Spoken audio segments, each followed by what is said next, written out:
जनकपुर हाम्रो लागि एउटा पौराणिक धार्मिक आस्थाको केन्द्र पनि हो। हामीले अत्यन्तै श्रद्धाका साथ, हामीले अत्यन्तै महत्त्वका साथ जानकी मन्दिरलाई जहाँ पनि प्रवर्धन गर्ने गरेका छौँ, जहाँ पनि कुरा गर्ने गरेका छौँ, गर्वका साथ सीता हाम्री छोरी हुन् भनेर हरेक नेपालीले भन्ने गरेको छ। तर मलाई लाग्छ हामीले त्यो गर्व गर्दै गर्दा यो स्थानलाई जुन महत्त्व प्राप्त हुनुपर्ने हो, स्थानलाई जसरी हामीले प्रवर्धन गर्नुपर्ने हो र नेपाल र नेपालीहरूले जसरी जनकपुर जानकी मन्दिर र यसका वरिपरिका क्षेत्रलाई जसरी माया गर्नुपर्ने हो, त्यो माया पर्याप्त प्राप्त भएको छैन जस्तो मलाई लाग्छ। र आजको यो सेसनमा हामी कहाँ चुकिरहेका छौँ, हामीले के गर्नु आवश्यक छ र हामी कसरी अगाडि बढ्नुपर्छ भन्ने छलफल हामी गर्नेछौँ। सुरुमा म यहाँ छलफल आरम्भ गर्न चाहन्छु। हाम्रो सनातन धर्मकै सबैभन्दा ठुलो इभेन्ट, रिसेन्ट टाइममा भएको एउटा सबैभन्दा ठुलो इभेन्ट, जनकपुरको लागि पनि अत्यन्तै महत्त्वपूर्ण एउटा ठुलो इभेन्ट जुन भारतमा भयो। 1 महिना अगाडि जसरी अयोध्यामा रामलल्लाको आगमन भयो र मन्दिर प्रतिष्ठापन भयो 500 वर्षपछि, त्यो आफैमा एउटा ठुलो ऐतिहासिक क्षण थियो। त्यो ऐतिहासिक क्षण हरेक हिन्दू धर्मावलम्बीहरूको लागि अत्यन्तै गर्वको विषय पनि हो। त्यो यति ठुलो मार्केटिङ इभेन्ट भएको छ। मार्केटिङ इभेन्ट किन भयो भन्दै गर्दा अयोध्यामा मन्दिर प्रतिष्ठापन हुँदै गर्दा 1 वर्षमा 1 लाख करोड रुपैयाँको आम्दानी हुनेछ, कारोबार हुनेछ अयोध्या र भारतभरि। एउटा मन्दिर प्रतिष्ठापन हुँदै गर्दा 1 लाख करोडको आर्थिक कारोबारको एउटा नयाँ आरम्भ भएको छ। उत्तर प्रदेश सरकारले मात्रै 1 वर्षमा 25,000 करोड कर प्राप्त गर्नेछ अयोध्याको मन्दिरको कारणले गर्दा। त्यसैले यो एउटा धार्मिक कारण मात्र नभएर आर्थिक रूपान्तरणको कारण पनि बन्न गएको छ। हामी यहाँ पहिलो प्रश्न गर्न गइरहेको छु। म मेयर साहबबाटै सुरु गर्न चाहन्छु। हजुर, अघि इन्ट्रोडक्सन भइसकेको भएर मैले फेरि इन्ट्रोडक्सन गरिनँ। हामीसँग यहाँ शीतल शाहजी हुनुहुन्छ, त्यस्तै मेयर साहब हुनुहुन्छ मनोज शाह, त्यस्तै नविता श्रीकान्त हुनुहुन्छ, भारतको नेपाल भारत रिलेसनसिपको स्पेसलिस्ट पनि हुनुहुन्छ उहाँ, र त्यस्तै श्रद्धा श्रेष्ठ हुनुहुन्छ नेपाल टुरिज्म बोर्डबाट। म सर्वप्रथम मेयर साहबबाट सुरु गर्न चाहन्छु। अयोध्यामा भएको यो ऐतिहासिक जुन कार्यक्रम भयो, हाम्रो अयोध्यामा राम मन्दिरको पुनर्स्थापना भयो, त्यो त्यत्रो ठुलो इभेन्टमा जनकपुरले के गर्यो र कहाँ चुक्यो, यो छलफलबाट हामी सुरु गर्छौँ। र म मेयर साहबबाट सुरु गर्न चाहन्छु। यो प्रश्नलाई 2 देखि 3 मिनटमा प्रत्येक व्यक्तिले 2 देखि 3 मिनटमा आफ्नो विचार राखिदिनु होला। जनकपुरबाट हामीले के गर्यौँ र कहाँ चुक्यौँ। धन्यवाद। सबसे पहले अखन जी हमरा सबके पैनलिस्ट है वो कहले था कि 2टा भाषा में ई प्रोग्राम के हम अखन चलाब, खासकर नेपाली और हिंदी में। लेकिन हम मात्र आधा मिनट कनी मैथिली में बाजि लेब पसंद केलहुँ, ताहिके लेल क्षमा चाहै छी हुनकासँ। कैला तऽ ये मिथिला के धरती छै, तऽ हम सब गोटे के उपस्थित संपूर्ण पैनलिस्ट के लिए सब गोटे के परिचय भ चुकल अछि आ उपस्थित संपूर्ण महानुभाव में हम प्रणाम करऽ चाहै छी। आब हम अखन आई अपने सबसे मैथिली से विराम चाहै छी, एहि दुआरे जे इंटरनेशनल लेवल पर ही अखन प्रोग्राम चलि रहल छै, तऽ हमहूँ जे छै से नेपाली आ हिंदी में बाजब इजाजत चाहै छी अपने सबसँ। धन्यवाद। सबभन्दा पनि उहाँको क्वेसन थियो कि अहिले हामी 22 जनवरी भर्खरै जो 500 वर्षको अदालतको यत्रो ठुलो उच्च अदालतबाट निर्णय भइसकेपछि भारतवर्षमा अहिले जुन श्री रामललाको प्रतिमा स्थापना भएको छ, त्योभन्दा जनकपुर धाम उपमहानगरपालिका या मिथिला प्रान्त जुन हाम्रो हिमालयदेखि गङ्गासम्म र कोशीदेखि नारायणीसम्मको एउटा भूगोल र खण्ड, यो मैले किन भन्न गरेको छ, यो बसर्तै दुईवटा राष्ट्रमा अहिले बटेको छ र दुवै सम्प्रभुता राष्ट्र छन्, त्योसँग आफ्नो ठाउँमा हो। तर यो पूर्व मिथिला धरती अयोध्या र जनकपुरको एउटा छुट्टै सम्बन्ध भएकोले जनकपुर चुकेको छैन। जनकपुर किन चुकेको छैन भने रामलीलाको प्रतिमा बनाउनका लागि हामी देवशिला पनि यहीँबाट अयोध्यासम्म लिएर गएका छौँ, यो जानकारी गराउन चाहन्छु। त्यो त मन्दिर निर्माण हुँदै गर्दा त्यसपछि पनि 22 जनवरीमा जनकपुर र मिथिलाको जो एउटा सम्बन्ध हुनुपर्छ, त्योभन्दा पूर्व बिचमा यसपालि दीपोत्सव कार्यक्रम, दीपावली जुन दीपोत्सव कार्यक्रम हुन्छन् त्यसमा हामी गइसकेपछि त्यहाँका मेयर साहबलाई आग्रह गरेको हो र त्रेतायुग आज फेरि कलियुगमा फर्केर आएको छ र अयोध्या जनकपुरको हामी सिस्टर सिटी बनाउन सफल भएका छौँ। त्यसले त्यो पनि चुकेका छैनौँ। अहिले त्रेतायुगमा यो कलियुगमा परिवर्तन गर्न गइरहेका छौँ। थर्ड इभेन्ट जब रामललाजीको प्रतिमा हुने भयो, हामीहरूको मिथिलाको एउटा संस्कृति र कल्चर रहेको छ कि आफ्नो छोरी बुहारी चेलीको नयाँ घर बन्दाखेरि उत्साहित हुन्छन्। त्यसमा भाँडाकुँडादेखि लिएर बस्ने सुत्ने ओर्ने बिछाउने सम्पूर्ण सामग्रीहरू, यहाँसम्म खाने पिने किचनका सामानहरू पनि, आभूषणहरू, विभिन्न अर्नामेन्ट्सहरू, सबै गहनाहरू भएका यहाँका मिथिलावासीका प्रेमहरू लिएर सौगात स्वरूप जो हामी भार भन्ने गरेका छौँ त्यो लिएर सायद सबैले इन्टरनेसनली रूपमा यसलाई हेरेको छ र इन्डियाका सबै मिडियाहरूले क्याभर गरेको छ। अहिले प्राण प्रतिष्ठा भइसकेपछि 22 जनवरी पछि पनि यो आउने र जाने क्रम सुरु रहेको छ।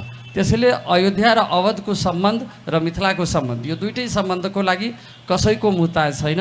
वाल्मीकि रामायणदेखि अहिले 13-14 भाषामा वर्णित भइसकेका रामायण, अहिले हामी नेपाली भाषीका लागि भानुभक्तले जुन नेपालीमा रामायण लेखिदिनु भएको छ या तुलसीकृत रामायण छन्, यी सम्पूर्णबाट अब कसैले चिन्नु पर्ने जनकपुर धामलाई र अयोध्यालाई होइन, त्यसलाई व्यवहारमा उतार्नका लागि अलि दुई देशका प्रशासनहरू अलग अलग भएका हुनाले हिजो उद्घाटन सत्रमा मैले पनि भनिसकेको थिएँ कि यो नेपालमा धेरै परिवर्तन भए। 2003 सालदेखि अहिले 2080 सालमा हामी पुगिसक्यौँ र 2033 सालमा जुन गुठी ऐन आए त्यस गुठी ऐनमा आजसम्म परिवर्तन हुन सकेन र यो अहिले हाम्रा 72 जनपरिषद विकास परिषदका अध्यक्षजी यही हुनुहुन्छ। 3वटा तपाईँको नेपालभरिमा पशुपति विकास कोष, लुम्बिनी विकास कोष र 72 जनपरिषद विकास कोष, यिनै सम्प्रभुताहरूका लागि कसरी म्यानेज गर्ने हो। हामी अहिले 15 दिने परिक्रमा हामीहरू जुन चलिरहेको छ कि हाम्रो लाग्छ 400-500 वर्ष पूर्व मुनि बाबाले चलाएको यो परिक्रमा जो 20 किलोमिटरको रेडिएसनमा जो 4वटा भारतवर्षतिर पर्दछ र 11वटा भाषा हाम्रो नेपाल वर्ष पर्दछ, 5 लाख भक्तजन पैदल जय सियारामको नारा लिएर राति खुला आकाश मुनि बसेर यो अहिले फाल्गुन पूर्णिमाको दोस्रो दिन द्वितीयापछि हामीलो पूर्णिमासम्म चल्ने गर्दछ र सुरुदेखि यहाँका तपाईँको लगपाँचे भन्छन् हामीहरू, नागपञ्चमीको पूजादेखि लिएर जानकी नवमीसम्मको तिहारमा र प्रत्येक पूर्णिमा टुरिज्म, यहाँ भन्छन् कि धेरै धर्मशाला कम भयो, त्यो होइन, जति पनि 52 कुण्डी हो त्यो पनि हाम्रो धर्मशाला नै हो। अलि एक्जेस्टमा हो, म इसारा पाएँ, अलिकति म चलु जनकपुर भन्ने शब्द आएर थोरै 1 मिनट मात्रै चाहे। अब अहिले साथीहरू छ, म पछि पनि राखौँला। मतलब यो जनकपुर चलु यो सेसन अहिले हाम्रो मिथिला साहित्य कला परिषद जसरी यो अगाडि बढिरहेको छ, उहाँहरू साथीहरूलाई पनि धन्यवाद दिन चाहे र यो जनकपुर र अवध अहिले कुरा उठाइदिनु भयो, त्यसको सम्बन्ध हामीले मात्रै, हामी एउटा वाहक भएर मात्रै काम गरिरहेका छौँ, तर यो निश्चित हामी एउटा उचाइसम्म पुग्नेछौँ भने हामी विश्वास लिएका छौँ। धन्यवाद। धन्यवाद यहाँलाई। म श्रद्धाजीका जान चाहन्छु। नेपाल टुरिज्म बोर्डले त्यो इभेन्टलाई कसरी मार्केटिङ इभेन्ट भनेर देख्यो र नेपाल टुरिज्म बोर्डले चाहिँ त्यो अयोध्यामा मन्दिर प्रतिस्थापन हुँदै गर्दा के गर्यो या के गर्न चुक्यो, यहाँको तर्फबाट के लाग्छ? थ्याङ्क यू रञ्जित दाई, एकदमै राम्रो प्रश्न। मेयर साहबले जति खुलेर हामी चुकेनौँ भनेर भन्नुभयो, म चाहिँ त्यो भन्नु सक्दिनँ जस्तो मलाई लाग्यो, किनभने मैले म मार्केटिङ डिपार्टमेन्टमा काम गर्छु, म टुरिज्म बोर्डमा काम गर्छु र टुरिज्म बोर्डले खासै यो इभेन्टलाई लिएर हामी त्यति त्यहाँ भिजिबली हामी त्यहाँनिर त्यहाँनिर हामी उपस्थितै हुन सकेनौँ होइन। यस्तो ऐतिहासिक र सांस्कृतिक महत्त्व बोकेको यत्रो कति वर्षौँपछि आएको सनातनहरूको लागि यति ठुलो इभेन्टमा हामीले चाहिँ मलाई 3-4वटा कुरामा चाहिँ हामी चुक्यौँ जस्तो लाग्छ। पहिला सुरु भिजिबिलिटी, जति पनि हामीले देखाउन सक्थ्यौँ नेपालको बारेमा, नेपालको यो पर्यटकीय गन्तव्यहरूको बारेमा देखाउन सक्थ्यौँ, त्यो हामीले गर्न सकेनौँ। अर्को चाहिँ आउटरिच भन्छु मलाई। जस्तै मैले पढिरहेको थिएँ कि जुन हप्ता त्यो राम मन्दिरको इनअग्रेसन भयो होइन, प्राण प्रतिष्ठान भयो, त्यो हप्ता चाहिँ लगभग 17 देखि 18 लाख भारतीयहरू, विदेशका भारतीयहरू 8,000 त VVIPजहरू थिए होइन, उहाँहरू चाहिँ अयोध्या आउनुभएको थियो। त्यसमा भनौँ न हाम्रो त्यो 17-18 लाखजना मान्छे नै नेपालको लागि त पोटेन्सियल कस्टमर्सहरू हो नि त। नेपाली हामीले भनिराख्छौँ कि सिया बिना राम अधुरो भनेर कुरा गरिराख्छौँ भनेपछि त्यहाँ आउने मान्छे त अवश्य पनि यो जनकपुर त आउनुहुन्थ्यो होला, नेपाल आउनुहुन्थ्यो होला भनेपछि हामीले चाहिँ 17 लाख पोटेन्सियल कस्टमर्सहरूमा चाहिँ हाम्रो एउटा पोजिसनिङ गर्न हामीले गुमायो जस्तो लाग्छ। अर्को हामीले एउटा स्ट्रङ ब्रान्ड पोजिसनिङ जुन नेपालको छ, हाम्रो अब यो भनौँ हाम्रो भारत त सबैभन्दा ठुलो टुरिस्ट अराइभलमा नम्बर 1 कन्ट्री हो, तर हामीहरू सबैलाई थाहा छ कि ब्लकेट पछि हाम्रो रिलेसन, हाम्रो टुरिज्म रिलेसन त्यति सौहार्दपूर्ण छैन, तैपनि आइराख्नु भएको छ। त्यो रिलेसनलाई पनि हामीले अझ राम्रो पार्ने, सुमधुर पार्ने चाहिँ एउटा एकदम राम्रो थियो जस्तो लाग्छ मलाई मौका, जुन चाहिँ हामीले फिजिकली ऊ नभएर हामीले गुमायौँ जस्तो लाग्छ। धन्यवाद श्रद्धाजी। म अब शीतलजीका जान चाहन्छु। यहाँले अब डेभलपमेन्ट बोर्डको तर्फबाट पनि केही न केही एक्टिभिटिजहरू गर्नुभएको छ र मेयर साहबले हामी चुकेको छैनौँ भन्नुभएको छ, टुरिज्म बोर्डले होइन हामी कतै न कतै चुक्यौँ भनिरहेको छ। यहाँको अवधारणा के छ यो विषयमा? धन्यवाद रञ्जितजी। म शीतल शाह, बृहत्तर जनकपुर क्षेत्र विकास परिषद, यहाँ नाम लिँदा सब साथीले फरक फरक संस्थाको नाम लिनुभएको हुनाले मैले पुनः संस्थाको नाम नजाओस् भनेर पुनः उच्चारण गरेँ। बृहत्तर जनकपुर क्षेत्र विकास परिषद यो 2055मा स्थापना भएको हो र यसले चाहिँ धनुषा र महोत्तरीको धार्मिक, सांस्कृतिक, पर्यटकीय प्रवर्धनमा एउटा महत्त्वपूर्ण रोल गर्ने संस्था हो। रञ्जितजीलाई म धेरै धेरै धन्यवाद दिन चाहन्छु। उहाँले धेरै राम्रो गरी प्रश्नको उठान गर्नुभएको छ। विथ टार्गेट भनेको उहाँले स्टार्टिङमै के भन्नुभयो भने 100 लाखको इन्कम भइरहेछ, तपाईँको एउटा प्रान्तले मात्रै 25,000 करोड तपाईँको इन्कमको एउटा लक्ष्य राखेर काम सुरुवात गरिरहेको छ। अर्थात् मैले यो कुरामा के भन्न चाहन्छु भने वास्तवमा यसमा हामी चुकिरहेको छौँ र अझै पनि चुक्दैछौँ भन्ने मेरो बुझाइ छ। किनभने भारतमा एउटा नियम र टार्गेट सहितको एउटा कानुन बनेर राम मन्दिरको एउटा चाहिँ भावनात्मक, आर्थिक र सांस्कृतिक उठान भएको छ, जुन जनकपुरमा मात्रै होइन हाम्रो यो संस्था। मैले उदाहरण दिउँ, यहाँले म एकदम विषय केन्द्रित मात्रै हुन चाहन्छु। अयोध्या र जनकपुरको कुरा उठाउनु भयो, अयोध्याको राम मन्दिर र जानकी मन्दिरको कुरा उठाउनु भयो। यो दुइटैमा जानकी मन्दिरकै अब कुरा गर्ने हो भने यो जानकी मन्दिर व्यवस्थापन र यसलाई चाहिँ हरेक तवरले राम्रो गर्न नेपाल सरकारको 5वटा निकाय सक्रिय छ। एउटा बृहत्तर जनकपुर क्षेत्र विकास परिषद जुन 55 सालमा बन्यो। अर्को भनेको जनकपुर धाम महानगरपालिका स्थानीय स्वायत्त शासन ऐन तपाईँको 74 अन्तर्गत आयो। अर्को भनेको गुठी संस्थान पनि हेरिरहेको छ जुन 33 सालमा बनेको छ। त्यस्तै तपाईँको जानकी मन्दिरको त्यो आफ्नो जुन संरचना छ त्यो भयो, स्थानीय प्रशासन। त्यो जानकी मन्दिर हेर्ने निकाय 5वटा छ, तर त्यसले व्यवस्थापन गर्ने जुन फुल्ली अथोरिटी अहिलेसम्म कसैले पाएको छैन। अर्थात् म यो भन्न चाहन्छु कि अयोध्याको एउटा पहिला ट्रस्ट गठन भएर ट्रस्टको चाहिँ उद्देश्य अनुरूप काम भइरहेछ, टार्गेट अनुसार काम भइरहेछ। त्यो कुरा अहिलेसम्म हामीले जनकपुरमा गर्न सकेको छैनौँ।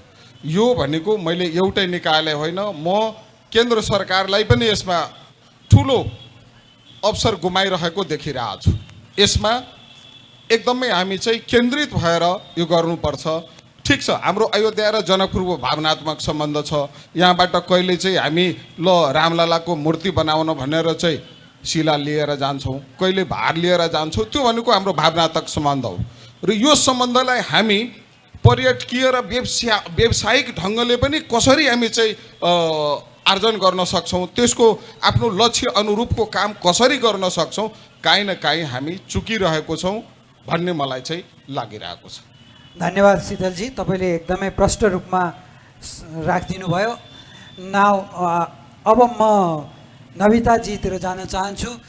नविताजी, आपको क्या लगता है, आप भारत से हैं, नेपाल को बहुत नज़दीक से देखती हैं, आपको क्या लगता है नेपाल ने जो अयोध्या का जिस तरह से प्रतिस्थापन हुआ, जिस तरह का कार्यक्रम आयोजन हुआ, जिस तरह से संपूर्ण भारत उसमें समाया हुआ था, नेपाल की तरफ से क्या चूक हुई, नेपाल क्या कर सकता था, क्या नहीं कर पाया, आपको क्या लगता है?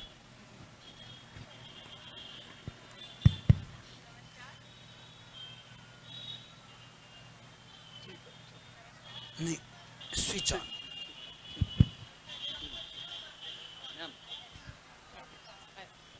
नमस्कार। सर्वप्रथम इस मंच से जम्बू द्वीपे भारत खंडे आर्यवर्तक हिमवत क्षेत्रे नेपाल राष्ट्र मिथिलांचल राजमहर्षि राजा जनक की इस राज्य में जहाँ जगत जननी सीता माता हुई, मैं उन्हें शत शत प्रणाम करती हूँ इस मंच से।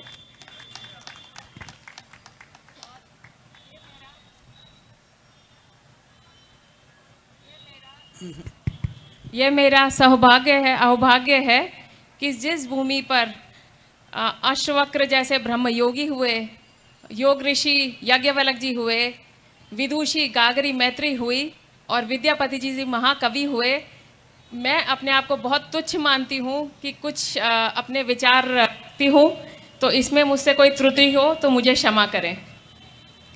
आपका जो प्रश्न है, इस पे पहला मेरा मत, पहले इसको दो पार्ट में मैं लेना चाहूँगी। और पहली बात तो ये कहूँगी कि जब हम इस प्राण प्रतिष्ठा से अयोध्या और जनकपुर की बात करते हैं, तो यहाँ पे अयोध्या और जनकपुर का भेद खत्म हो जाता है। वो कैसे? र अक्षर में अग्नि बीज मंत्र है, राम शब्द के उच्चारण से अग्नि ज्योति जागृत होती है, तो राम प्राण प्रतिष्ठा से पूर्ण क्षेत्र में ज्ञान ज्योति जागृत हुई। अब हम सीता जी की बात करते हैं तो सीता जी शक्ति स्वरूपा हैं। तो अयोध्या के ज्ञान रूपी राम में जब जनकपुर की शक्ति स्वरूपा सीता जी समाहित होती हैं, तब वो पुरुषोत्तम राम बनते हैं, तब वो सीता राम कहलाते हैं। तो इसलिए इस प्राण प्रतिष्ठा से तो अयोध्या और जनकपुर का भेद, बाउंड्री, पिलर, बॉर्डर, पोस्ट, ये सारे भेद खत्म हो जाते हैं। ये तो एक प्राण प्रतिष्ठा की बात है। और मुझे लगता है कि ये सिर्फ भारत की उपलब्धि नहीं, सिर्फ भारत नेपाल की भी नहीं, संपूर्ण क्षेत्र, संपूर्ण विश्व और संपूर्ण ब्रह्मांड में एक ज्ञान और शक्ति जागृत हो गई है। अब दूसरा पार्ट आता है कि क्या हमसे कुछ चूक हुई। चूक से मेरा ये पर्सनल मत, मैं पर्सनल लेवल पे ही कह रही हूँ कि कहीं ना कहीं जो बात श्रद्धा जी ने रखी, जो शीतल जी ने भी रखी, ये जनकपुर के हर्ष उल्लास की बात में सीमित नहीं है। ये तो ज्ञान ज्योति, आज हमारे नेपाली राष्ट्रगान जब मैं गा रही थी कल, तब मेरे मन में विचार आया, ये तो ज्ञान भूमि कही जाती है और ज्ञान भूमि पे तो गर्व होता है। तो ये ज्ञान भूमि तो सिर्फ जनकपुर क्षेत्र तक सीमित नहीं है। तो हम कहीं ना कहीं इस बात को सिर्फ जनकपुर से है और अयोध्या से क्यों जोड़ते हैं? ये तो संपूर्ण राष्ट्र के लिए बड़े गर्व की बात है कि ये तो ज्ञान क्षेत्र में एक प्राण प्रतिष्ठा हुई है जो ब्रह्मांड तक गूंजा है। तो हमें तो उसका एक गर्व महसूस होना चाहिए था। वो देव दिवाली, और सही मायने में जो हम हर साल दिवाली मनाते हैं, वो कुछ नहीं थी। ये दिवाली पूरे संसार भर में मनी। मेरा ये प्रश्न कई बार मन में उठता है जनकपुर में के तो हर घर में मनी होगी, हर्षोल्लास से मनी, नगाड़े से मनी, परिक्रमा से मनी, पर क्या ये नेपाल के बाकी क्षेत्रों में उसी हर्षोल्लास से मनी? तो यहाँ पर मुझे लगता है कि कहीं ना कहीं क्या हम में हिचकिचाहट है, और हम जब राष्ट्रगान गा भी रहे हैं तो हम समझ रहे हैं हम किस प्राकृतिक संपदा, किस राजा जनक के क्षेत्र की बात कर रहे हैं, जिसका तो कोई पैरेलल, जिसे कहते हैं कि राजा जनक के का तो पैरेलल कहीं दूर दूर तक कोई था ही नहीं। वो भगवान शिव के सबसे प्रिय थे। हम उस क्षेत्र की भूमि की बात कर रहे हैं। धन्यवाद नविता जी। मुझे भी लगता है हम चुके हैं। हामीले कहाँ चुक्यौँ भन्दा हाम्रो राज्यले, केन्द्रले यो एउटा ठुलो मौका हो। यो मौकाबाट हामीले जनकपुरलाई मात्र होइन, सनातन धर्मको एउटा ठुलो इभेन्टमा नेपाललाई जोडेर नेपालले त्यसबाट धेरै ठुलो पर्यटनको फाइदा र अन्य कुराहरूको पनि फाइदा लिन सक्छ भनेर केन्द्रले, राज्यले नदेखेको या देखेर पनि त्यसलाई अनभिज्ञता गरेको जस्तो मलाई लाग्छ। मलाई लाग्छ नेपाल राष्ट्राध्यक्ष नै त्यो दिन त्यहाँ उपस्थित हुनु पर्थ्यो जस्तो मलाई लाग्छ। र राष्ट्राध्यक्षको रूपमा हेर्दै गर्दा हामीसँग त एउटा राम्रो योग के थियो भने हाम्रो राष्ट्रपति नै रामचन्द्र पौडेल हुनुहुन्थ्यो। यदि नेपालले हाम्रो राष्ट्रपति त्यो दिन त्यहाँ आउनुहुन्छ, उहाँलाई निमन्त्रणा गर्नुहोस् भनेर राज्यको तर्फबाट, सरकारको तर्फबाट भनेको भए निमन्त्रणा आउँथ्यो पनि होला र उहाँ त्यहाँ उपस्थित पनि हुनुहुन्थ्यो होला। र त्यो उहाँ उपस्थित हुँदै गर्दा नेपालको राष्ट्रपति, नेपालको अभिभावक मात्र होइन, रामचन्द्र भन्ने नामसहित उहाँ त्यहाँ उपस्थित हुनुहुन्थ्यो। त्यो एउटा ठुलो उपलब्धि हुन सक्थ्यो, त्यसमा हामी चुक्यौँ। र राज्यले जसरी त्यो इभेन्टलाई, नेपालले त्यसलाई समात्न सक्थ्यो र त्यसमा बुई चढ्न सक्थ्यो, हामी बुई चढ्ने पिगी राइडिङ भन्छौँ मार्केटिङमा, त्यो गर्न सक्थ्यो, त्यसमा हामी चुकेकै छौँ। अब यसलाई अगाडि बढाउँदै म जनकपुरका मेयर साहबलाई नै फेरि एकपटक सोध्न चाहन्छु। म्युनिसिपालिटीले अहिलेसम्म जनकपुरको जति पनि हाम्रो संरक्षण गर्नुपर्ने स्थानहरू छन्, मिथिलाञ्चलकै संरक्षण गर्नुपर्ने जति पनि स्थानहरू छन्, ती स्थानहरूमा के कस्तो कार्यहरू गरिरहेको छ र के कस्तो योजनाहरू छन्, त्यसलाई प्रकाश पारिदिनु होला अनुरोध गर्छु। 4 देखि 5 मिनटको समय लिदिनु होला। धन्यवाद। अझै एकचोटि यो जगत जननी माँ जानकीको पावन भूमिमा यो बहस चलिरहँदा सबैजनालाई धन्यवाद। हाम्रो खासी नम्रताजीले अहिले भारतवर्षबाट उठाउनु भयो। अब के हुन्छ भने जुन पनि मञ्चमा अलिकति त्यो राजनीतिक कुरा आइसकेपछि अलिकति अप्ठ्यारो हुँदो रहेछ। त्यसैले मैले सुरुमा भनेको उहाँ टुरिज्म बोर्डले भन्नुभएको कुरामा मैले स्वागत गर्न चाहन्छु। तर अप्ठ्यारो के छ भने यो हाम्रो जनकपुर धाम एउटा क्रान्तिकारी भूमि भएको र राजा महेन्द्रबाट बम प्रहार भएको ठाउँ र काठमाडौँबाट हेर्ने जुन एउटा दृष्टिकोण छ त्यसबाट उपेक्षित भएको ठाउँ।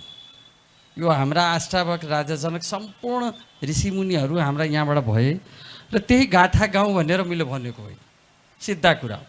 अनि 3टा सरकारमध्येको अहिले हाम्रै मित्र एउटा जिम्मेवार पदमा हुनुहुन्छ, हामी पनि एउटा जिम्मेवार पदमा छौँ। अब के गर्यो भने यो कति दिन काठमाडौँको मुख ताकिरह्यो।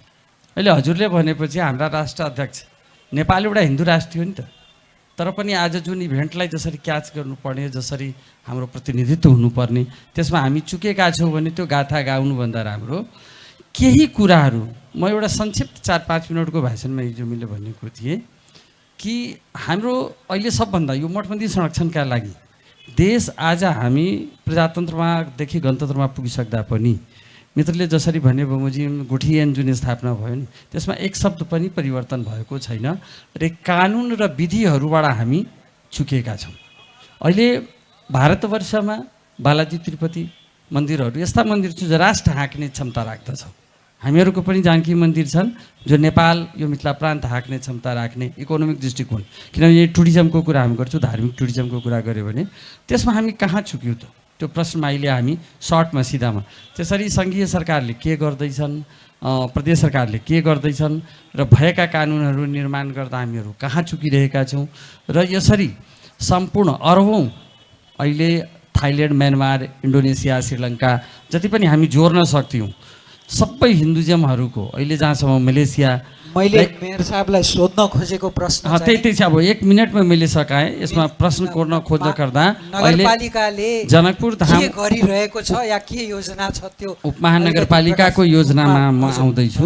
त्यसै कारणले अब स्थानीय सरकारको भूमिका, सङ्घीय सरकार र प्रदेशको सरकारको भूमिका भन्नुभन्दा राम्रो अहिले हामीहरूले के गरेका छौँ, अहिले हाम्रो 72 जनकपुर क्षेत्र विकास परिषदको अध्यक्षजी भन्नुभयो, त्यसैले अहिले जुन हाम्रो 15 दिने परिक्रमा छ नि त्यो हाम्रो 2टा जिल्लामा हाम्रो धनुषा र महोत्तरी जिल्लाको 11वटा भाषामा पढ्ने छन्। त्यसमा एउटा लुज मेयर फोरम बनाएको छु र यो सङ्घीय कानुनहरू जति पनि गरिरहँदा पनि रोडवेज, एयरवेज र ट्रेनवेज तिनटैसँग सहकार्य गरेर हामी टुरिज्मलाई अगाडि बढाउन अहिले बुद्धिहरूसँग हामीले सम्पर्क गरेको र जनकपुर अयोध्याको डाइरेक्ट फ्लाइट हुनुपर्दछ, जनकपुर अयोध्याको भग्नी सम्बन्ध हामीले बढाउनु पर्दछ, जनकपुर र अयोध्याको ट्रेन डाइरेक्ट जानुपर्दछ र जनकपुर अयोध्याको बस हामीसँग जानुपर्दछ भन्ने यहाँ जति पनि 52 कुटी 72 कुण्डहरू छन् यहाँहरूको व्यवस्थापनमा अलिकति कठिनाइ कानुनी अभावले गर्दा हामीहरूलाई अगाडि बढिरहेका छौँ भने यो धार्मिक टुरिज्म नगरीको रूपमा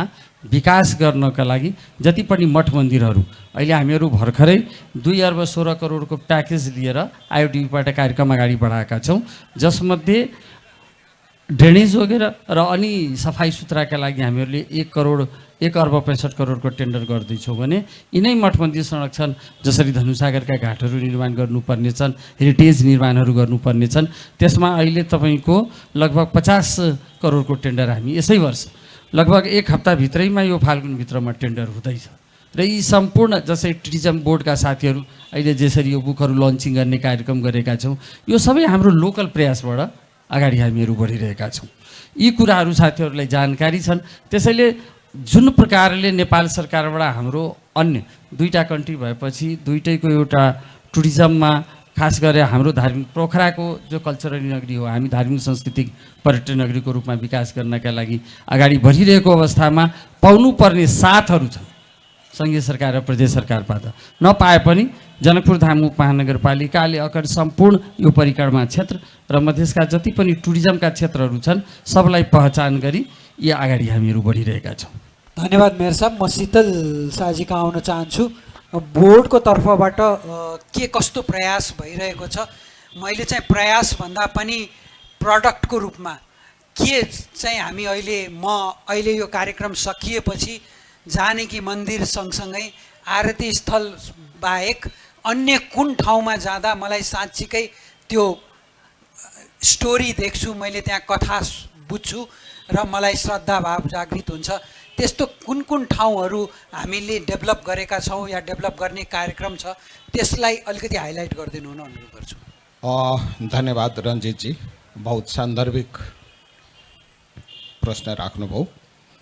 यसमा वास्तवमा अब हाम्रो संस्थाको तर्फबाट भन्ने हो भने बृहत्तर जनकपुर क्षेत्र विकास परिषद सङ्घीय कार्यालय हो र यसमा अलिकता म के जोड्न चाहन्छु भने केन्द्रको देखाइ र बुझाइमा अलिकता फरक छ। जस्तै मेयर साहबले भन्नुभयो पशुपति क्षेत्र विकास कोष, लुम्बिनी क्षेत्र विकास कोष र बृहत्तर जनकपुर क्षेत्र विकास परिषद तिनटै लगभग उस्तै संस्था हो। एन नियमावली हेर्ने हो भने एकदम पावरफुल अर्गनाइजेसन छ। अब लुम्बिनी र पशुपतिको विकास रकम भनेको लगभग 7 अरब छ। बृहत्तर जनकपुर क्षेत्र विकास परिषदको बजेट हेर्ने हो भने 3 करोडमा झरेको छ।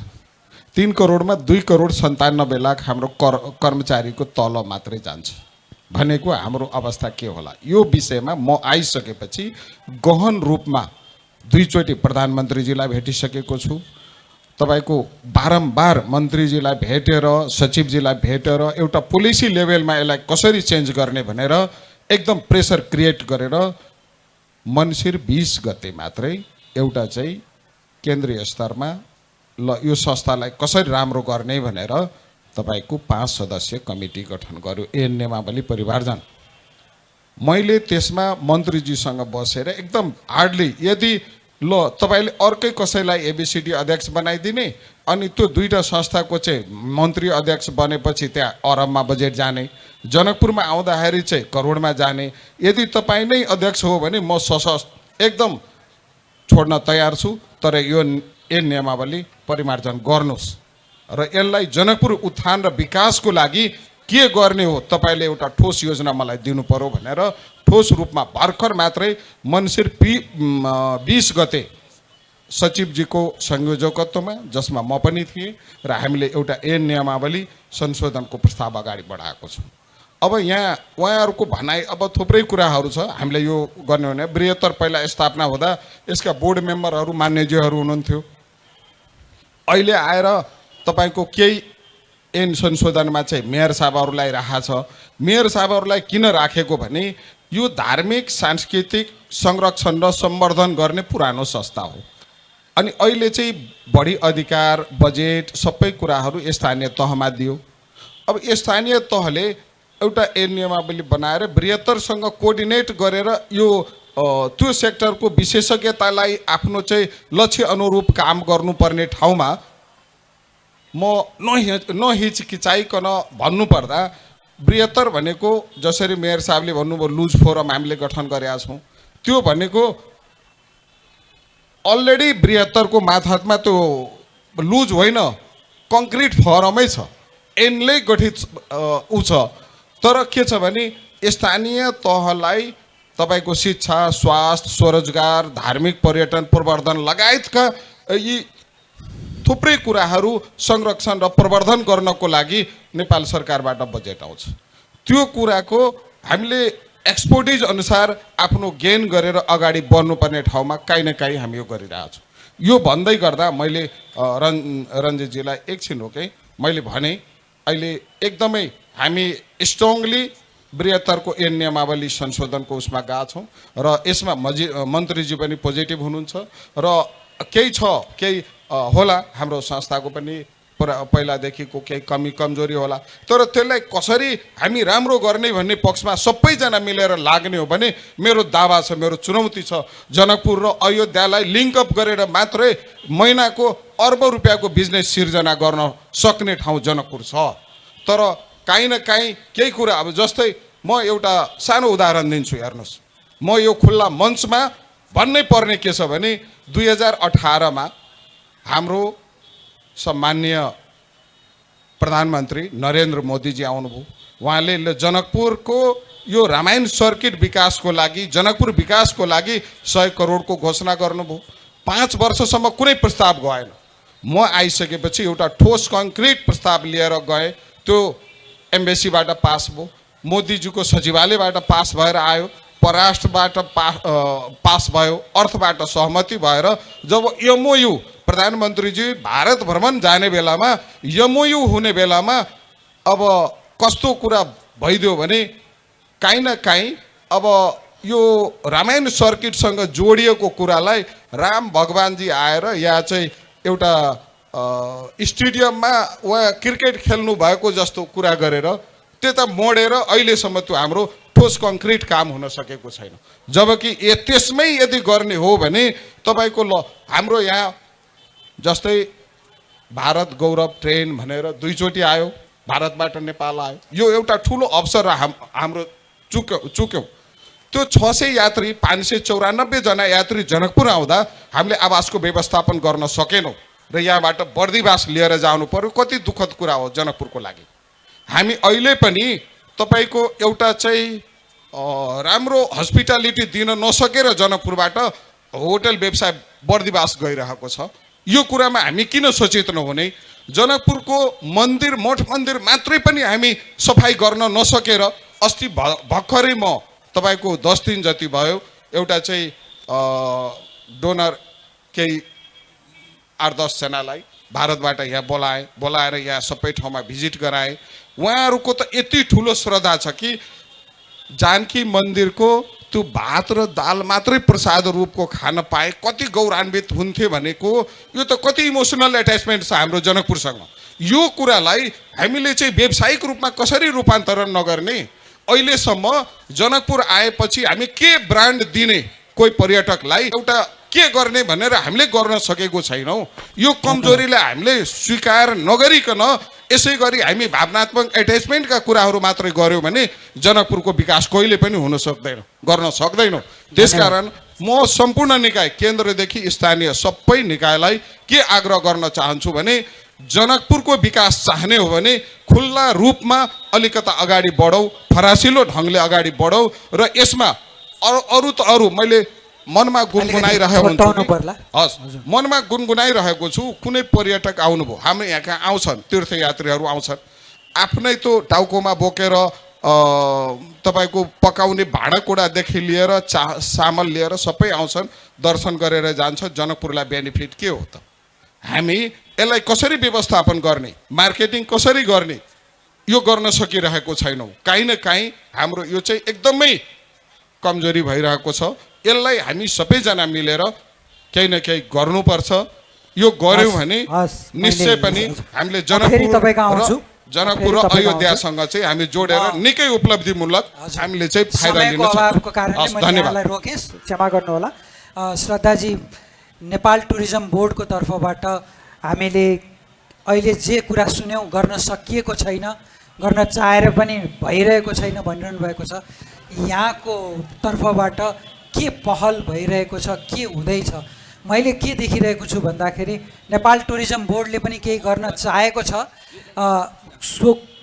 सोच राखेको छ, तर कतै न कतै हामी बिचमा ग्याप देखिरहेछौँ। यो बुक निकालेको एकदमै राम्रो छ, तर लक्षित वर्ग को हो त यो किताबको? अङ्ग्रेजी बुझ्ने हो कि हिन्दी बुझ्ने, मैथिली बुझ्ने व्यक्तिहरू हुन् भन्ने कुरामा कहीँ न कहीँ एउटा ग्याप देखिएको छ। त्यसैले अबको अवस्थामा नेपाल टुरिज्म बोर्डले के गर्न सक्छ? जनकपुरको लागि जुन उहाँले ग्यापहरू भइरहेको छ भन्नुभएको छ, त्यसमा के गर्न सक्छ या प्रवर्धन गर्नको लागि के गर्न सक्छ, त्यसमा अलिकति प्रकाश पारिदिनुहोस्। नेपाल पर्यटन बोर्डले चाहिँ हजुर हामीले त्यो दुईवटा क्षेत्रमा हामीले काम गर्छौँ। एउटा प्रवर्धन र अर्को चाहिँ यो निजी क्षेत्र र इन्डस्ट्रीको क्यापेसिटी डेभलपमेन्ट हामीले विकास वृद्धिमा काम गर्छौँ होइन। जनकपुरमा पनि हामीले चाहिँ अहिले गाइडहरूको, टुर गाइडको ट्रेनिङहरू एक दुईवटा गरेको छौँ हाम्रो उपनगरपालिकासँग मिलेर। त्यस्तै अब प्रवर्धनको केसमा चाहिँ हामीले जनकपुरलाई कहीँ पनि छोडेका छैनौँ। हाम्रो तपाईँले मल्टिमिडिया प्रेजेन्टेसन हेर्नुहुन्छ अथवा कुनै पनि भिडियो, नेपाल सम्बन्धी भिडियो हेर्नुहुन्छ भने जनकपुर जहाँ पनि छ, सीताको बर्थ प्लेस भनेर हामीले राखेका छौँ। त्यो भन्दै पनि होइन, अब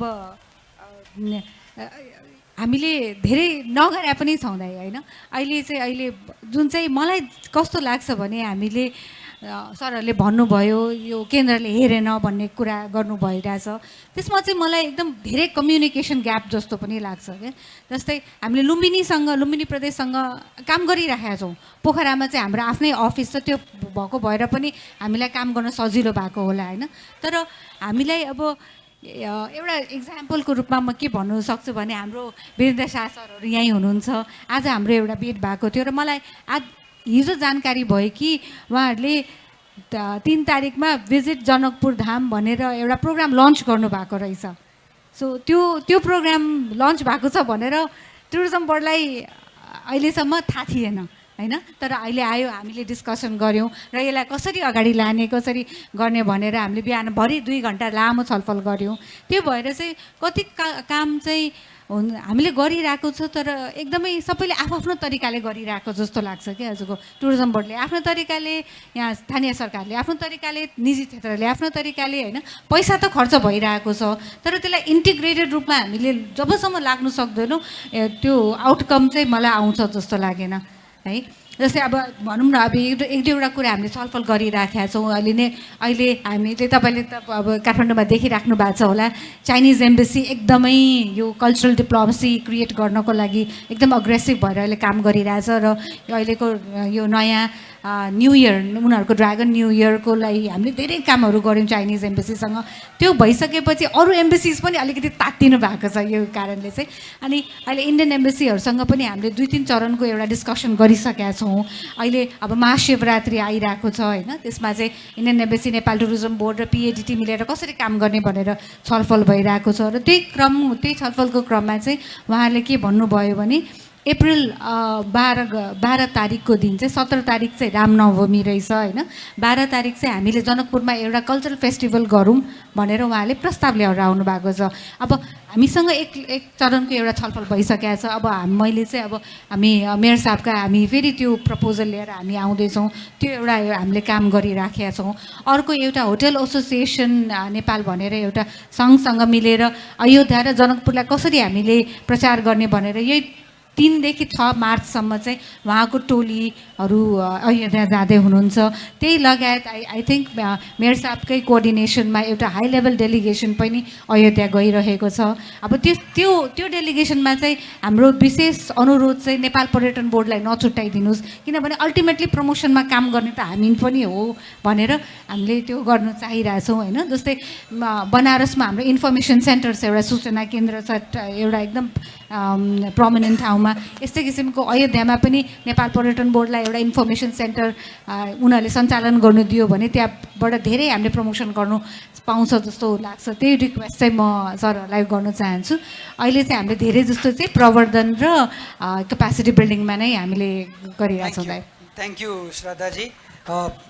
यहाँले यो भन्दै गर्दा मलाई लागेको हामी प्रवर्धन गर्नुपर्छ पनि भनिरहेका छौँ। भारतीय पर्यटकहरू पिलग्रिम्सहरूलाई अयोध्या आएकाहरूलाई जानकी टेम्पलसँग जोड्नुपर्छ पनि भनिरहेका छौँ। तर शीतलजीको कुरा सुन्दै गर्दा केही गरी 1000 जना जनकपुरमा आइपुगे भने उहाँहरूलाई राख्ने सुविधा सम्पन्न होटल, सुविधा सम्पन्न रेस्टुरेन्टहरू, खाना खुवाउने व्यवस्था या उहाँहरूलाई दिन सकिने ट्रान्सपोर्टेसन, त्यो सबैकै कमी छ जस्तो लाग्छ। तर त्यो कमी सँगसँगै अवसर पनि छ जस्तो लाग्छ मलाई। निजी क्षेत्रको लागि अवसर नै त्यहीँभित्र लुकेको छ जस्तो लाग्छ। त्यसैले म नविताजी कहाँ जानुभन्दा अगाडि यहाँ आह्वान पनि गर्न चाहन्छु निजी क्षेत्रका साथीहरूलाई। यहाँहरूले जनकपुरमा पर्यटक निम्त्याउने कुरा गर्दै गर्दा पूर्वाधार विकासमा जबसम्म हामी सक्षम हुँदैनौँ तबसम्म हामीले कुनै पनि व्यक्तिलाई यहाँ बोलाएर उहाँहरूलाई राख्न नसक्ने हो भने त्यो झन् प्रत्युत्पादक हुन्छ, त्यसले नेगेटिभ मेसेज दिन्छ। त्यसैले हाम्रो तयारी पनि, पूर्व तयारी पनि राम्रैसित गर्नुपर्ने आवश्यकता देखिरहेको छ। म नविताजीलाई प्रश्न गर्न चाहन्छु। मैं पूछना चाहता हूँ आपसे, कैसे अट्रैक्ट करें अयोध्या के लिए जो लोग आ रहे हैं, उनको जानकी मंदिर में कैसे अट्रैक्ट करें, जनकपुर में कैसे उनको बुलाएं, क्या कर सकते हैं जिससे वो जनकपुर से कनेक्टेड हो जाएं। आपने ज्ञान भूमि बोला है, वो बृहत्तर योजना है, उसको वो करने के लिए बहुत बड़ा प्रवर्धन करना पड़ेगा, बहुत समय लगेगा। लेकिन छोटे समय में अगर हम अयोध्या से कुछ 1000 लोगों को जनकपुर लाना चाहें तो क्या कर सकते हैं, क्या करना चाहिए लोकल लेवल में? उपमहानगर पालिका क्या कर सकता है, बोर्ड क्या कर सकता है, या टूरिज्म बोर्ड, ये तीनों संस्था मिलके क्या कर सकते हैं, केंद्र सरकार को देखे बिना क्या कर सकते हैं? बहुत पेचीदा प्रश्न है, क्योंकि आपने कहा केंद्र सरकार को देखे बिना क्या कर सकते हैं, और शायद यही सबसे बड़ा जिसे कहें चेंज मेकर भारत में रहा, जब सेंटर और स्टेट लेवल पे, और सेंटर और स्टेट भी छोड़ दीजिए, मैं उसको पॉलिटिकल लेवल से नहीं कहती हूँ, मैं ये कहती हूँ कि जब अपनी आइडेंटिटी, अपनी पहचान के प्रति जब लीडरशिप लेवल पे एक क्लैरिटी आ जाती है कि मुझे विकास और विरासत का एक इंटीग्रेटेड मॉडल में आगे बढ़ना है, तो मुझे लगता है कि सारे काम बहुत सरल तरीके से हो जाते हैं। और यही काम एक हमारे माननीय प्रधानमंत्री मोदी जी के विजन, जिसने विकास और विरासत को दोनों साथ लेके बढ़े, वो अपने आप ही जिसे कहते हैं लीड बाय एग्जाम्पल, तो वो माननीय मुख्यमंत्री जी योगी जी के लेवल पे, फिर नीचे आते आते अयोध्या डेवलपमेंट अथॉरिटी के लेवल पे, और ये पूरी तरफ से फैल गया। अब मैं एक छोटा सा उदाहरण देती हूँ। अभी पीछे हमें धरोहर संरक्षण से लेकर हमने इस बात पे माननीय मोदी जी ने, और उन्होंने खुद ने धार्मिक स्थल में जाके सफाई का अभियान किया। आप वो सोचिए, जब माननीय मोदी जी जाके जब सफाई कर रहे हैं, तो उसके पीछे मैं नहीं मानती कि कोई भी व्यक्ति रुका, हर एक में एक प्रेरणा जाग गई कि मेरा धार्मिक स्थल तो साफ होना चाहिए, और मैं किसके वेट क्यों करनी है, मुझे ही जाके सफाई कर लेनी चाहिए। और एक लहर की तरह बात फैल जाती है। तो ये तो लीडरशिप, लीडिंग बाय एग्जाम्पल से बहुत बड़ा फ़र्क पड़ता है। नहीं तो हम एक चेक इन द बॉक्स वाली बात ही करेंगे। धरोहर चेक इन द बॉक्स नहीं है, धरोहर संरक्षण। दूसरी बात, अब प्रैक्टिकल तरीके से अगर बात करें कि एक दर्शनार्थी जनकपुर आए, वो क्या देखना चाहता है, क्या चाहिए।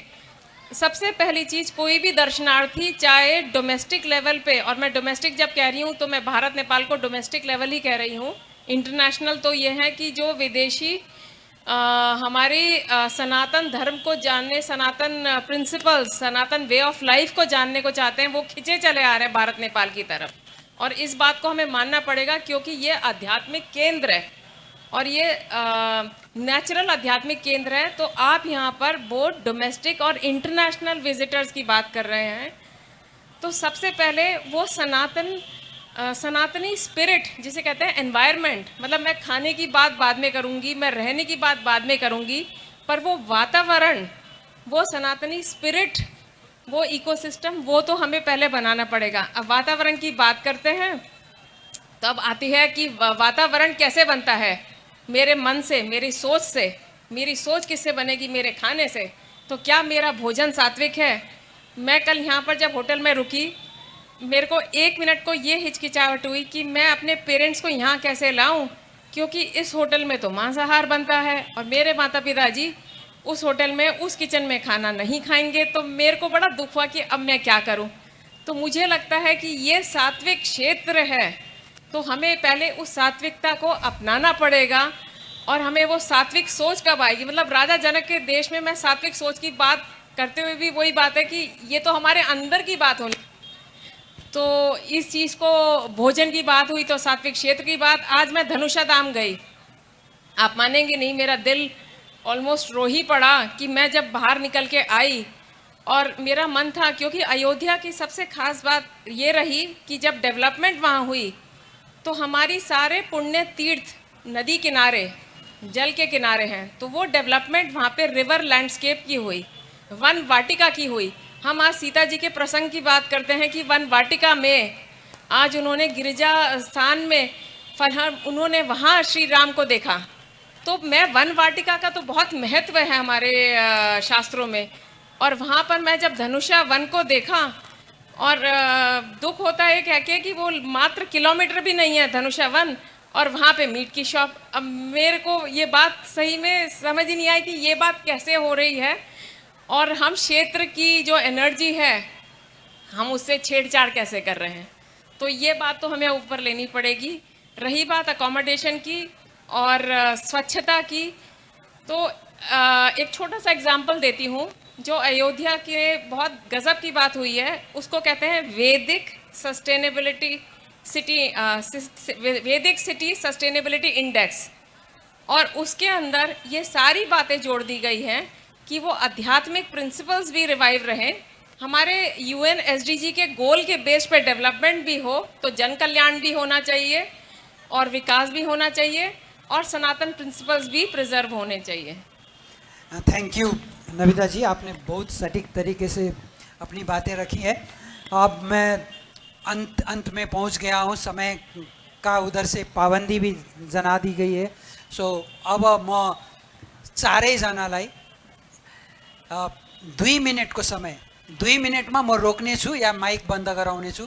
2 मिनटमा कम्प्लेन नगरिकन तपाईहरुले पनि यो गर्नुहुन्थ्यो तर यहाँबाट भएन नभनिकन 2 मिनटमा बोर्डले, विकास बोर्डले के गर्नेछ अब आउने दिनमा, कि यहाँ अलिकति वातावरण राम्रो होस् र हामीले अर्को पटक भेट्दै गर्दाखेरि त्यो दिनबाट आजसम्ममा यो उपलब्धि हासिल गरेका छौँ है भनेर तपाईहरुले भन्न सक्ने अवस्थामा 2 मिनटमा मलाई उपमहानगरपालिकाका मेयर साहबबाट सुरु गर्न चाहन्छु।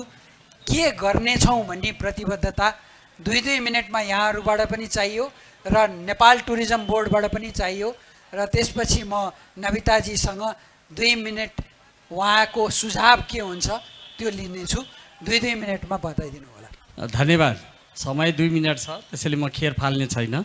खास गरेर जनकपुर धाम महानगरपालिकाले के गर्छ र के गर्छु भन्दा राम्रो अब हामीहरूबाट सुरुवात यो के गर्न सक्छु भनेर अहिले हामी भर्खरै मिनापसँग कुरा गरेका छौँ र यसरी मिथिला कल्चरको एउटा सांस्कृतिक कार्यक्रम प्रत्येक साँझ हुनुपर्छ भन्ने करिब त्यो हाउस पनि तयार भइसकेको छ र हाम्रो जनकपुर महानगरपालिकाको राम्रै लगानी छ त्यसमा त्यो अगाडि बढ्छौँ। अहिले सबभन्दा यो धनुष यज्ञ भएको स्वयम्वर भएको ठाउँ भएको हुनाले यो सीता स्वयम्वर सबैजना बुझ्नुहुन्छ। अहिले हामीहरू टुरिज्म बोर्डसँग र साथमा 72 जनकपुर क्षेत्र विकास परिषद साथै हाम्रो पर्यटन संस्कृति मन्त्रालय र शहरी मन्त्रालयसँग मिलेर म्यारेज हाउस यो अहिले तपाईँको मणिमण्डपमा जुन प्रकारले म्यारेज हाउस निर्माण भएको छ र त्यसको बाटो पनि अहिले आइयुडिपीबाट राखेर हामीहरू निर्माण गरेर अगाडि बढिरहेका छौँ। त्यसबाट एउटा ठुलो उपलब्धि हुनेछ जसरी हामी, किनभने मिथिला कल्चरको यो हाम्रो विवाह परम्परा छ त्यो धेरै राम्रो छ। अर्को एउटा कुरा साथीहरू हुन्छ नि अलिक रिजर्भ जस्तो लाग्यो कि यो जनकपुर मिथिला धामलाई एउटा सानो क्षेत्रमा बाँध्न सकिँदै होला जस्तो मलाई लाग्दछ। जनकपुर धाम पहिले भनिने कला हो, अहिले हामीहरूको हाम्रै मित्रले र हाम्रो बोर्डले पनि कल्पना गरेको धनुषा मोहतरीको जसरी जलेश्वर मडै ध्रुवकुट कञ्चनवन बर्दिवास ढल्केवर जनकपुर यसरी अहिले धनुषा धाम हुँदै गिरिजास्थानसम्मको सम्पूर्ण यात्रा सबै जनकपुरै क्षेत्र हो। हामी बसेका साथीहरूले जनकपुरमा बसोस् कि बर्दिवासमा बसोस् के फरक भयो भने कुरा अलिकति बुझ्न सकिएन के। एउटा निश्चित क्षेत्रभित्र भएकालाई मात्रै हामीले गेस्टलाई राख्न पायो भन्ने कुरा त सायद असम्भवै जस्तो होला जस्तो मलाई लाग्दछ। यो 20-25 किलोमिटरको रेडिएसनलाई यो जनकपुर बाहिर भन्न पाइन्छ कि पाइँदैन होला जस्तो मलाई लाग्छ। यी सबै क्षेत्र यति सङ्कुचित नभएर यी सबै डेभलपमेन्टका कामहरू यो हाम्रो टुरिज्म बोर्ड र हाम्रा आध्यात्मका जसरी एउटा निश्चित क्षेत्र भनौँ न, अहिले हामीहरू भर्खरै एउटा सूचना गरेका छौँ यो मौनी बाबाले चलाएको अन्तर्गृह परिक्रमा जसलाई अहिले उहाँले शाकाहारको कुरा गर्नुभयो नि त्यो हामीहरू पनि अगाडि बढाएका छौँ र त्यसलाई जसरी अयोध्यामा हेर्नुहोस् फरिजाबाद छ नि त छेउमा खोइ त्यहाँ शाकाहार छ त भन्नुको मतलब एउटा निश्चित एरिया दिएर यदि त्यो डेभलपमेन्ट गर्न सकिएन भने त्यसमा हामी अगाडि बढिसकेका छौँ र यो जनकपुर क्षेत्रलाई यो जनकपुर महानगरपालिकाभित्रको क्षेत्रलाई मात्र बाँध्न सकिँदैन। यो सनातन हिन्दू धर्मको अर्बौँ आस्थाका केन्द्रबिन्दु भएका र नजिकका जति पनि पर्यटकीय स्थलहरू छन् जसरी हामी त्यो सबै भन्दै गर्दा सम्पूर्ण क्षेत्रको विकास समग्रमा जनकपुर धामको विकास हुनेछ मलाई लाग्दछ।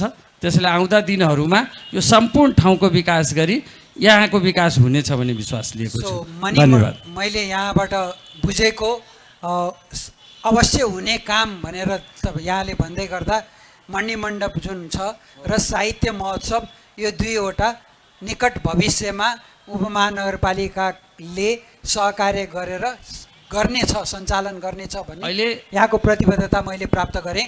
मैले त्यसलाई नै यहाँ नोट गराउन चाहे र अब म शीतलजी कहाँ जान चाहन्छु।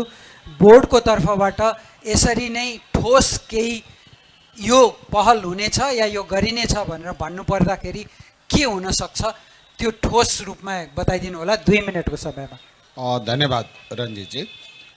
मैले एकदम ठोस रूपमा केही कुराहरू हामी सँगै मिलेर गर्नु आवश्यक जस्तो देखिन्छ जसले गर्दाखेरि हामी पर्यटकलाई जनकपुरसँग जोड्न सकौँ। सबभन्दा पहिला त म धेरै ठुलो एरिया नलिएर हाम्रो जानकी मन्दिर राम मन्दिरमा कमसेकम दैनिक 4 चोटि 5 चोटि सफाई अभियान उपमहानगरपालिका बृहत्तर पर्यटन बोर्ड हामी मिलेर गरौँ। यसले के हुन्छ भने पर्यटकलाई आकर्षण गर्ने एउटा हाम्रो हुन्छ। हरेक पर्यटक आउँदाखेरि मुख खुम्च्याएर जानु परोस् एउटा कुरा, यसमा चाहिँ हामी एकदमै तयार छौँ। अर्को भनेको हाम्रो नमिताजीले नै उठाउनु भयो, मेयर साहबले पनि भर्खरै एउटा चाहिँ एकदम राम्रो डिसिजन लिनुभएको छ। यो मांस मदिरा मुक्त यो परिक्रमा क्षेत्र, यो क्षेत्रलाई मांस मदिरा मुक्त गर्नुभन्दा अगाडि तिनीहरूलाई लाइसेन्स उपमहानगरपालिकाले दिएको छ र त्यसमा बृहत्तर पनि सहकार्य गरेर त्यसलाई चाहिँ पहिला व्यवस्थापन कहाँ गर्ने, रिङ रोड बाहिर मेरो ख्यालमा 4वटा कुनामा पर्याप्त हाम्रो जग्गाहरू छ, त्यसलाई चाहिँ मांस मदिरा क्षेत्र भनेर एउटा चाहिँ तोकौँ र त्यहाँ विशेष सुविधा दिएर उनीहरूलाई चाहिँ व्यवस्थापन गरौँ र भित्रको जति मांस मदिरा छ अब त्यो बाटो चारैतिरबाट थुनेर गऱ्यो भने त्यो अलिकति आक्रामक हुन्छ त्यो इम्प्लिमेन्टमा। मेरो ख्यालमा जनकपुरको 4वटा कुनामा आउट अफ त्यो रिङ रोड भनौँ न परिक्रमा बाहिर यसलाई गरेर अनि यसरी गर्यो भने यो चाहिँ पुरै तपाईँको मांसाहारी रहित एरिया हुन्छ, जसले गर्दाखेरि हामी त्यसैलाई टेकेर धेरै हामी आर्थिक प्रवर्धनको कामहरू गर्न सक्छौँ। अर्को भनेको जनकपुर धामलाई आर्थिक रूपमा जोड्नको लागि अहिले हेर्नुहोस् देश विदेशका मान्छेहरू ठाउँ नपाएर यहाँ भारतीय ठुल्ठुला धनाढ्यहरू तपाईँको दुबईमा गएर बिहे गर्छन्, अरू अन्त पनि जान्छन् होइन। अब जनकपुरलाई यस्तो मेरिट डेस्टिनेसन बनाऊ जो कि देशभरि मात्रै होइन विश्वबाट ल यहाँ विवाह गर्दा राम सीता जस्तो जोडी पाइन्छ, यहाँ चाहिँ राम्रो हुन्छ भन्ने किसिमको हामी दिने एउटा चाहिँ यो एउटा ठोस अवधारणा लिएर गयौँ भने त्यसलाई चाहिँ हजारौँ जनतालाई हामी चाहिँ आकर्षित गर्न सक्छौँ। त्यसको लागि हामी केही प्याकेज बनाऊ र त्यो प्याकेजमा हामी सब्सिडी दिउँ। मैले यहाँसँग सोध्न खोजेको चाहिँ के गर्न सक्छौँ भनेर गर्दै गर्दा के चाहिँ गर्छौँ भनेर चाहिँ बताइदिनु भन्यो नि। मेरै डेस्टिनेसनको रूपमा यो सहरलाई विकास गरौँ, त्यही हो। अलिकता मैले डिफाइनमा गएँ र यो मेरै डेस्टिनेसन सँगसँगै यो जबसम्म हाम्रो यो सबै कुरा गरिराख्दा एउटा आर्थिक लक्ष्यसँग चाहिँ हामी कनेक्टिभिटी भएन भने त्यो लङ टर्म जाँदैन। त्यसकारण आर्थिक लक्ष्यसँग जोडेर जनकपुरको विकास हुने भएको हुनाले त्यसलाई धार्मिक सांस्कृतिक सँगसँगै आर्थिक उपार्जनको माध्यमबाट जोडेर हामी अगाडि बढ्नुपर्छ। त्यो प्लानिङहरू हामीले गर्नु। धन्यवाद दिन चाहे। अब म श्रद्धाजीलाई 2 मिनटभन्दा बढी समय नलिकन नेपाल टुरिज्म बोर्डको भूमिका अबको आउने दिनमा के हुन्छ र के ठोस काम हामी गर्छौँ भनेर बताइदिनु होला। त्यही हो, जनकपुरको टुरिज्म प्रमोसनमा चाहिँ मैले देखेअनुसार आई थिङ्क 4वटा सी एकदमै इम्पोर्टेन्ट छ। जस्तै कनेक्टिभिटी हामी धेरैले कुरा गऱ्यौँ होइन, त्यो चाहिँ स्थानीय अब पोलिसी लेभलमा केन्द्रीय लेभलमा। जस्तै कनेक्टिङ कल्चर एन्ड कम्युनिटी भने चाहिँ होइन, इन्डियाको कल्चर र कम्युनिटीसँग त्यो हाम्रो स्थानीय लेभलमा।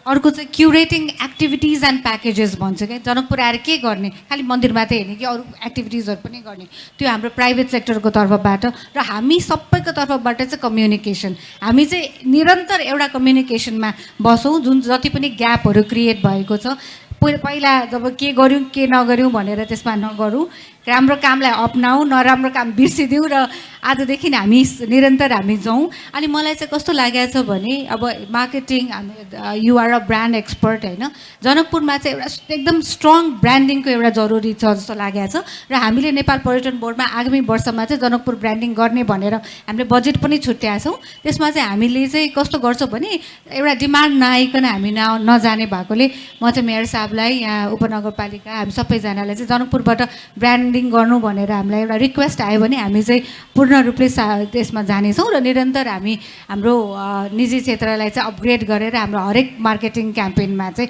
अघि बढाउनेछौँ। धन्यवाद श्रद्धाजी। ब्रान्डिङको लागि जे नामाकरण हुनुपर्ने आजको सेसनबाटै नामाकरण सुरु भएको छ। चलु जनकपुर भन्ने नामलाई नै अगाडि बढाउनु पर्यो र त्यसैको ब्रान्डिङ गर्नु पर्यो। त्यो आज यहाँ यही मञ्चबाट सुरु भएको छ। यो मञ्चले केही न केही जनकपुरको लागि शुभारम्भ गर्नको लागि दिएको छ जस्तो लाग्छ। म अब नविदा श्रीकांत जी आपसे अनुरोध करूँगा, जो इन्होंने बताया कि अभी निकट भविष्य में ये करेंगे, वो करने के लिए क्या और करना ज़रूरी है, आप एक बार और हाईलाइट कर दीजिए, 2 मिनट में समराइज कर दीजिए।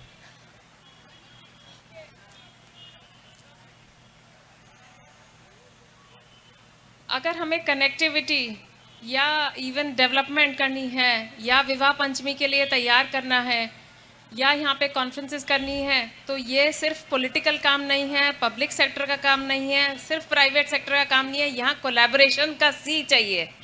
और यहाँ से इस मंच से सबसे बड़ी अपील कि जब तक हम अपने आप को दूसरी तरफ उंगली ना उठा के 4 उंगली मेरी तरफ उठ रही है, तो हम ये मान ले कि मैं यहाँ की स्टेक होल्डर हूँ, मैं यहाँ की कस्टोडियन हूँ। अगर हम अपने आप को, पहली चीज़ है सी, वो है कस्टोडियनशिप, और वो कस्टोडियनशिप अगर हम सब में आ जाए, चाहे वो बिजनेस हो, FNCCI हो, निकी हो, CNI हो, मेरी सबसे अपील यही है कि आप कस्टोडियनशिप ले आइए, आप जनकपुर धाम को अपना धरोहर अडॉप्ट कर लीजिए, तो अपने आप संस्कार की भी और संस्कृति की संरक्षण हो सकता है।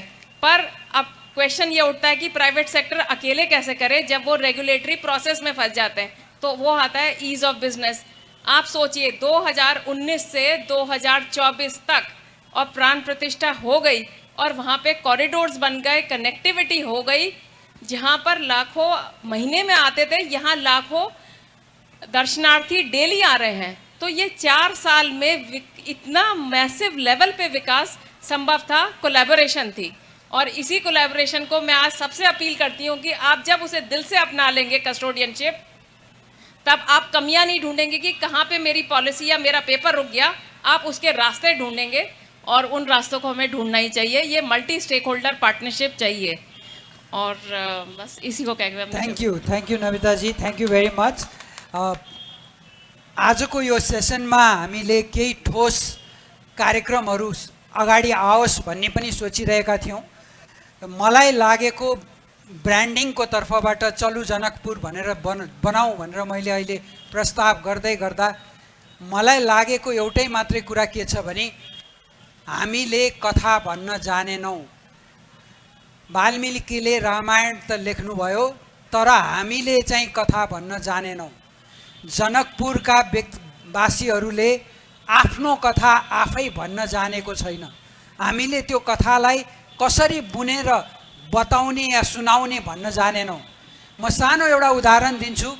जुन बेलामा केबल कार बनेको थिएन, मनोकामना चढेर जानु पर्थ्यो, हिँडेर जानु पर्थ्यो, त्यति बेला मनोकामनामा माथि भएका होटल र पुजारीहरूले एउटा कुरा के फैलाए भने जबसम्म 3 पटकसम्म हिँडेर यहाँ आएर दर्शन गरिँदैन तबसम्म मागेको कुरा पुग्दैन भनेर उनीहरूले त्यो कुरालाई अगाडि सारे। त्यसले के भयो, एक पटक आएको मान्छेले यहाँ त 3 पटक आउनु पर्दो रहेछ भनेर 3 पटक पुर्याउनको लागि अर्को 2 पटक पनि त्यहाँ भ्रमण गर्यो, त्यहाँ गयो मन्दिर दर्शन गर्नलाई। त्यो एउटा कथा बुनिएको हो, त्यो मार्केटिङको एउटा आइडिया हो, स्ट्र्याटेजी हो। हामीले जनकपुरलाई कसरी जोड्छौँ अयोध्यासँग, के कथा बुन्छौँ, के कथा भन्छौँ, त्यसबाट पर्यटक आकर्षित हुने हो। हामीसँग ठुलो धरोहर छ, हामीसँग धेरै ठुलो सम्पत्ति छ, तर त्यो सम्पत्तिलाई हामीले आज सायद चिन्न सकेका छैनौँ जस्तो मलाई लाग्छ। जुन हिसाबले हामी फोहोरको कुरा गरिरहेका छौँ, जुन हिसाबले हामी शाकाहारको कुरा गरिरहेका छौँ। यो माटो पवित्र छ, तर यो माटोलाई पवित्र माटो हो भनेर भन्नको लागि सायद हामी त्यहाँ बाहिर उभिएर यो माटो पवित्र हो भनेर भन्न सक्दैनौँ, किनकि पवित्र बनाउन सकेका छैनौँ। वातावरण पवित्र बनायौँ भने जनकपुरको सम्पूर्ण सर्किटलाई पवित्र सर्किट बनायौँ भने त्यो माटो पनि पवित्र हुन्छ। त्यसपछि त्यो माटोको प्याकेटमा राखेर पनि चन्दन बनाएर बेच्न सकिन्छ। त्यसमा पनि कहीँ न कहीँ हामीले चुकिरहेका छौँ, कथा भन्न चुकिरहेका छौँ। म नमिताजीले केही भन्न खोज्नु भएको छ, उहाँलाई छोटोमा भन्नलाई अनुरोध गर्छु।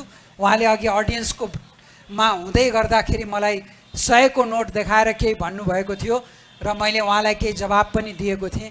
Please go ahead. Ranjit ji, आपकी इस बात से सहमत।